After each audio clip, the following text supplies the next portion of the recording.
Welcome to the show where we share the stories of the many who intersect with our healthcare system but are rarely heard from. My name is Kevin Poe, founder and editor of Kevin MD. Today on the show, we have Drea Burbank. She is an MD technologist, and she wrote a variety of poems on Kevin MD, first titled When You Die, Medicine is Not a Business, and a Physician's Pain poem. She's going to talk about those as well as her story and background. Drea, welcome to the show. Thank you so much, Kevin. You were a huge part of my medical training. I'm so happy to talk with you. Well, thank you so much for reading and following all these years. Now, can you share your story and journey to where you are today? Yeah, I'll just give you the brief version. I grew up off the grid in central Idaho, sort of like educated the Glass Castle or Captain Fantastic. And then I was a forest firefighter for 9 years. After that, I went to med school. After med school, I worked in Silicon Valley doing high tech. And I started a company for what I call delinquent savants. So we are people with high IQ or extreme talent in different industries, and we solve hard scientific and social problems. My specialty is in medical futures, but I have people in rocket science, cybersecurity, a variety of different disciplines. So tell me about some of the problems that you are trying to solve with your company. Okay, so we get to do some fun stuff, and it's not always paid. I'll be honest. Like in futures, kind of like 3/4 of the work is free and 1/4 of the work is paid. So we try and cherry pick the good problems and then worry about the payment afterwards. So Stanford University hired us to make AI more equitable. And we came up with the Impulse app, which is a way to donate, but the money goes to nonprofits. So there was that. And then last year, Hollywood hired us to do COVID-19 testing. They were getting their results back in 7 days, and we got them back in 12 hours because they couldn't shoot films during COVID if they didn't get the results back faster. So you've taken kind of a non-traditional path after you got your medical degree. So what really led you to that? You know, at first I was trying to pick a specialty, and I was obsessed with surgery. I absolutely love surgery. And I was obsessed with how laparoscopic surgery changed general surgery.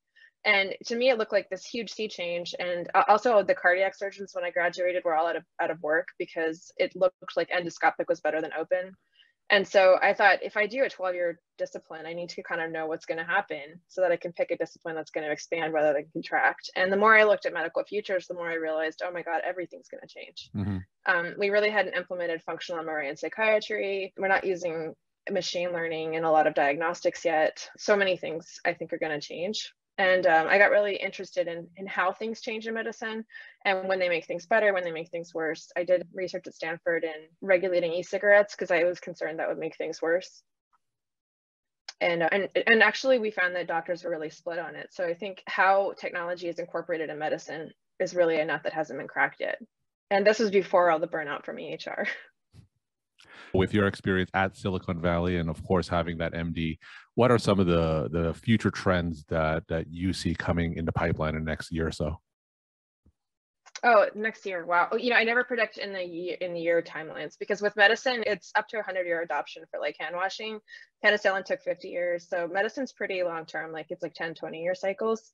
I have concerns about EHR in that the more that doctors simplify their workload, the easier it can be automated. And especially cognitive decision making. And I see a lot of machine learning and AI is not being developed to work in concert with a doctor. It's being developed to kind of replace what's really an oversimplified decision making process. So my hope is that we would get more visual when it comes to our documentation. So give us an example of that. Actually, very interesting to me because as a primary care doctor, electronic medical records is a huge part of my life. And if you're saying that most of that innovation is aimed at making the doctor's lives easier, but in fact, trying to replace the doctor. So give me an example of that.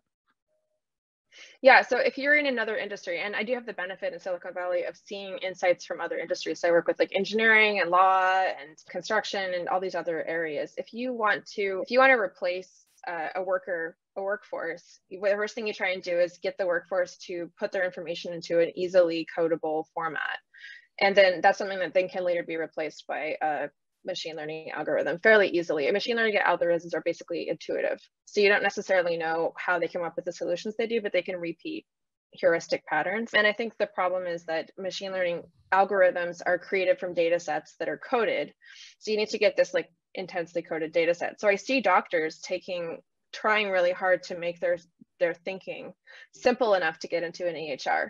But when I look at that from the other end, I just think that simplified decision making could potentially be turned into a machine learning algorithm, but it won't necessarily be very useful. It won't necessarily accurately replace all that hands-on clinical decision making, all those bedside medicine skills. Now, is there anything that physicians can do to prevent from being replaced by this machine learning AI in the foreseeable future? Yeah, I think there's two things. First off, physicians need to actually organize more effectively. So there's an article, I believe Atul Gawande talked about it, but physicians have been balkanized in many ways. Specialties are kind of fighting against each other for territory, and they don't tend to like organize in mass. And I think that EHR is one of the first areas where physicians can really effectively organize in mass and all agree this is not working for us. So that's the first thing. Physicians need to be organized in larger bodies, and they need to be more cohesive in their statements. Politically, because a lot of this comes down from health systems and payer systems, and it's more about incentives. And then the next issue, I think, is that physicians need to get more visual with their documentation. When we put our assessments into words, the words can then create this huge natural language processing problem.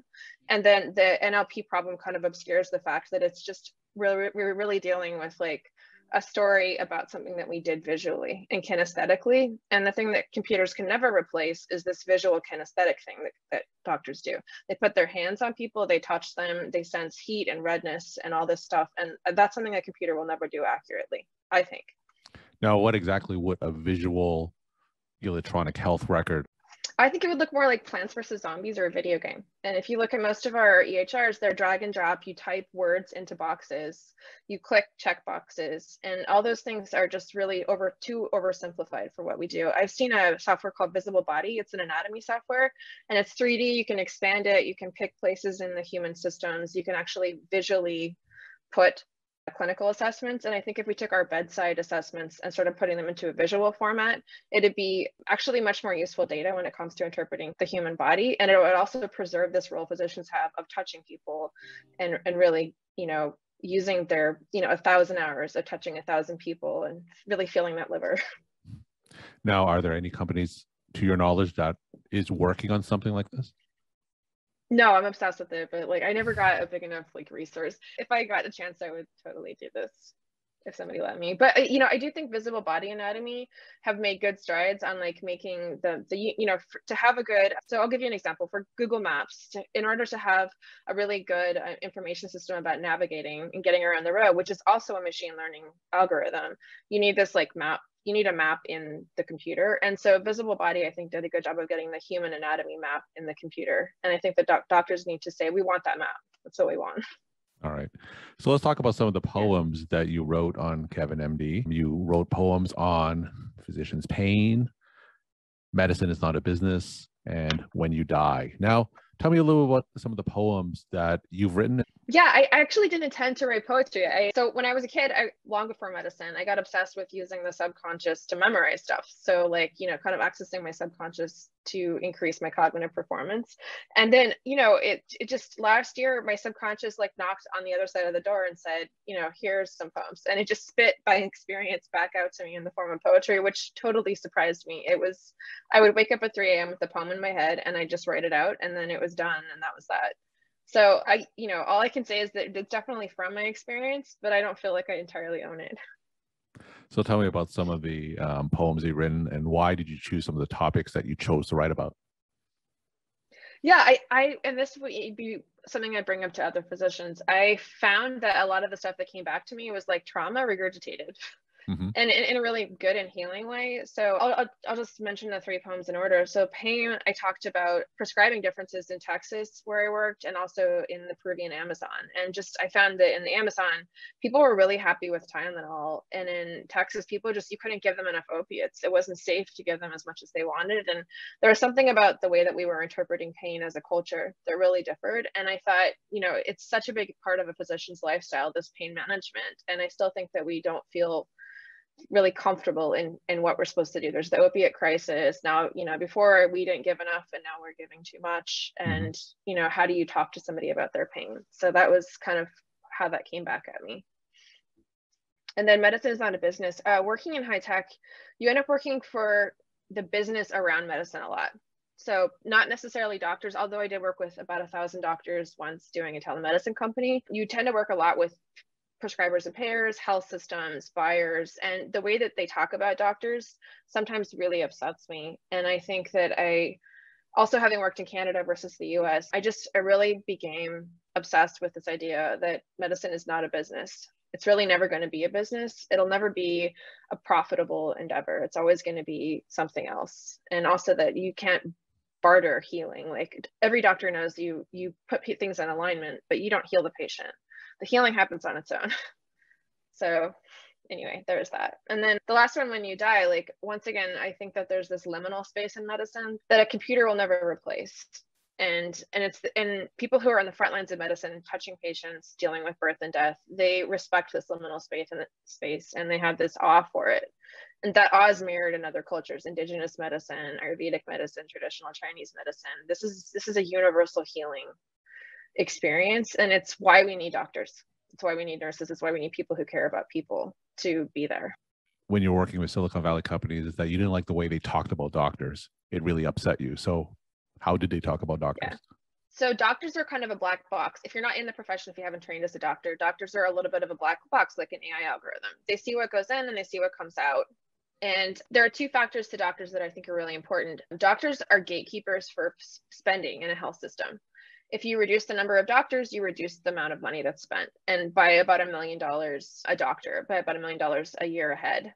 And so if you want to just save money, you just cut the doctors, and they don't really care about the workload because they're not necessarily looking at the workload. My friend who is an emergency doctor called me the other day and he's like, I got a child in here with a broken eyeball.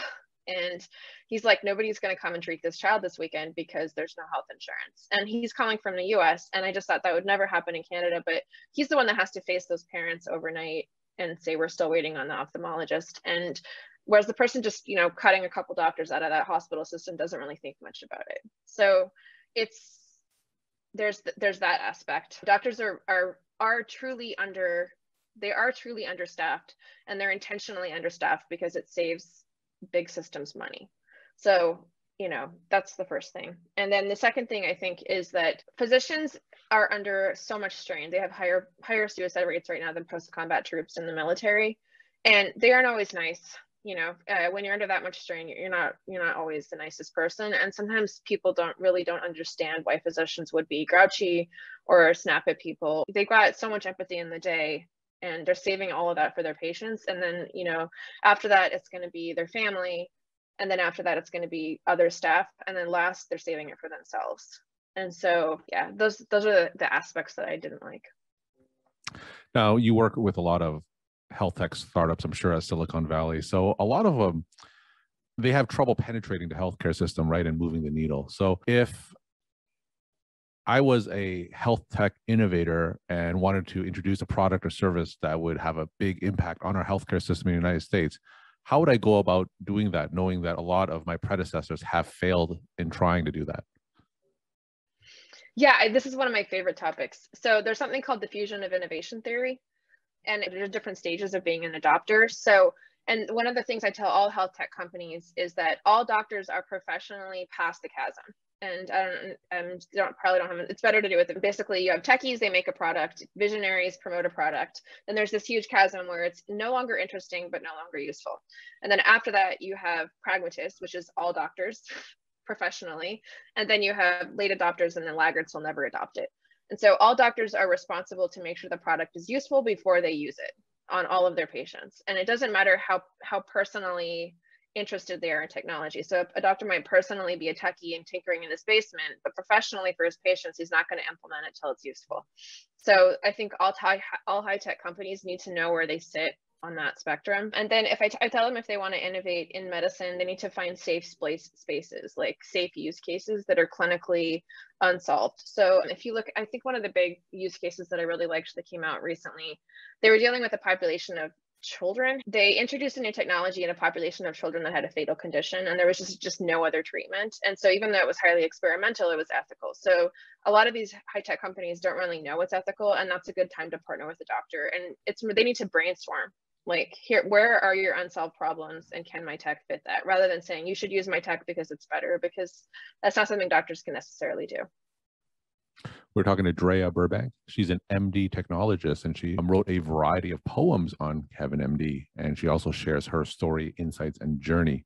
Drea, if I'm a physician who wants to break into that MD technology space, what is some advice that you could give to that?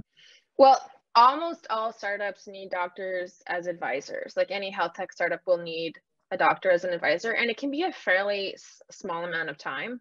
The problem is that while doctors might be good at advising on the medicine part of it, they might not really understand the technology part of it. So I'd say it's two parts. Every doctor who wants to work in tech should read a book called The Lean Startup by Eric Ries. And it's very clear about technology needs to break things in order to develop it properly. And that attitude doesn't always play well in medicine, but doctors need to understand why it does play well in tech. And this is why we have great tech for skateboards, but not great tech for surgery. So when doctors understand the two paradigms, they can usually code switch and also help tech transition better. But if they don't understand why the other paradigm is okay, they sometimes get, I would say, frustrated or judgmental with how quote unquote irresponsible technology appears to be. And my final question, what are some of your take home messages that you want to leave with the Kevin MD audience? Oh, okay. So first off, I would say that all doctors should read Diffusion of Innovation Theory so they can advocate for whatever kind of technologist they are, whether they're a late adopter or they're an early adopter. This way they kind of know where they fit in the ecosystem. 2, doctors should consider organizing about EHR and demanding better clinical software. I believe they deserve it and they could get it if they organized for it. And then number 3 is, I think that poetry has been one of the best releases I've ever had. Like there is stuff that I experienced in medicine that traumatized me and I thought I would never be able to like fully let it go. And for some reason, poems were the best way for me to like move on. Thank you so much for sharing your time and insight. And thanks again for being on the show. Thanks, Kevin. A pleasure.